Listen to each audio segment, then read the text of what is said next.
Hello，大家好，今日帶大家逃離香港，入嚟南丫島索罟灣食海鮮。一講起南丫島嘅海鮮呢，相信大部分人都係去嗰間遊客專去嘅天虹嘅。但我哋今日要帶大家去嘅呢，係連南丫島島民都會幫襯嘅隱世海鮮餐廳。哇！聞到呢陣海水味，都即刻諗起佢個椒鹽鮮魷啊！今個 weekend 就等我哋一齊放低部電話，放低所有雜念，入嚟一齊食翻餐好嘅，唔好再望住個股市啦！我哋放低過去啦，出發！普遍人一落船咧，都係會向右方向去榕樹灣嗰邊揾食嘅，因為嗰邊好多遊客熱點啊嘛。但係遊客熱點，我哋梗係留翻俾遊客食啦。真正島民食嘅海鮮咧，就係一落船向左向住毛達呢個方向直行5分鐘。好驚啊！好多狗啊前面。咦？我見阿老闆瞓緊晏覺，應唔應該入去打攪佢咧？3位，唔該。第一時間過嚟呢度揀海鮮先，揀2隻精神嘅先，其他瞓緊覺嗰啲就唔好啦。我好驚佢跳出嚟，好生眼啊！就呢一隻啦。今日專程搭船過嚟咧，就係為咗呢個椒鹽鮮魷啊！試下佢個脆漿先。係呢個味道啊！佢個炸漿咧係薄到毫無存在感啊！一路諗起嗰隻魷魚喺度游下游下咁嘅感覺。而家開始下晝2點零鐘咧，越嚟越多外國人試埋佢哋水上人造嘅龍蝦先。本地嘅青龍啊，比起平時嗰啲澳洲龍蝦咧更加鮮甜，個肉咧又比較爽啊！我哋攞起嗰一隻係直頭扎扎跳緊嘅。佢完全係索晒龍蝦蝦殼嗰啲精華啦，再撈埋啲芝士咁濃郁嘅汁咧，增肥嘅卡路里。蒜蓉海邊蝦到啦，今日佢係得海中蝦啦，所以我哋就話白灼都已經食得太多啦，今日試下蒜蓉海邊蝦，咁高功夫嘅嘢，平時喺屋企唔想整噶嘛。呢啲咧阿師傅都係唔係好想做啲太多功夫嘅嘢。譬如你哋一半白灼，一半之蒜蓉海邊食貓。咁遠嚟到你就咁白灼，梗係要考下人哋啲功夫係咪先？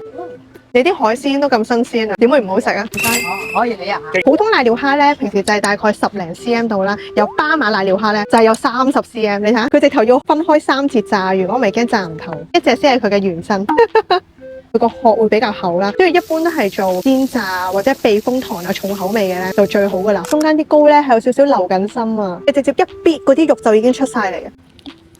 哇，係真係要話出嚟，哇，真係好鮮甜啊入邊。食完再啜下個殼先，嗰啲避風塘嘅精華。呢度係豉椒炒蜆，避雷。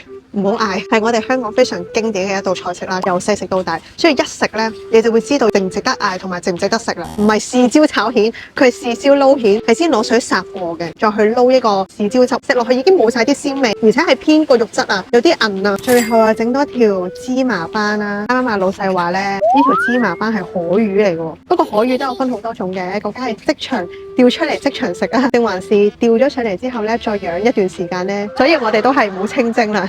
都係炒斑求實際啲，魚頭同埋魚骨魚尾咧就攞去熬咗個魚湯，食落去個魚質咧就比較唔似食緊炒斑球咯。大家嚟都係嗌翻啲椒鹽鮮魷啊、蝦啊嗰啲好啲。你平時有啲咩預訂嘅菜式？我下次嚟預訂定先啊。梅子啊，炸子雞、乳鴿嗰啲咯。乳鴿，我上網睇話有個你哋平時唔想做嘅威化蝦。佢因為要用新嘅油做，每一次要6隻，最少6隻。哦，最少6隻起。水上人嘅生活就係咁樣噶啦。再行前少少咧，就係佢哋嘅私人碼頭啊。哥哥，你咪出海釣魚啊？你每日都過嚟釣魚噶？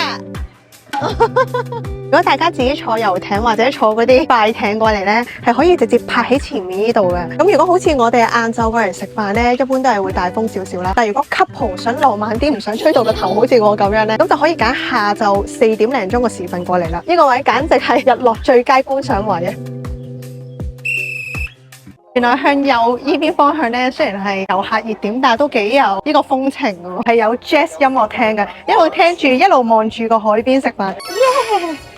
行翻過嚟遊客區呢邊咧，基本上每一間海鮮酒家，佢出邊都企住2、3個人同你講入嚟啊！我哋呢度啲海鮮好新鮮啊！啱啱去漁村酒家嗰度咧，係我哋求佢老闆起身啊！我哋可唔可以入嚟食嘢啊？真係咁辛苦行過嚟，終於揾到人記啦，但係佢又冇開。我又上次嚟呢度嘅時候又係冇開啦。果然好嘅鋪頭都係唔憂做嘅，所以我哋最後嚟咗，老闆娘都有介紹嘅，話專係食芒果糯米糍嘅蘆蘇記，就喺碼頭隔離嘅啫。咁我哋呢度咧一路食一路望住架船一準備開過嚟咧，我哋就走啦。試下先，呢個佢哋話每日即整嘅芒果糯米糍，去到5點佢哋就唔做噶啦。摸下啲皮先，哇，好軟啊，同埋好薄啊！你望下，佢層皮係咁薄噶咋，同我啲皮膚差唔多。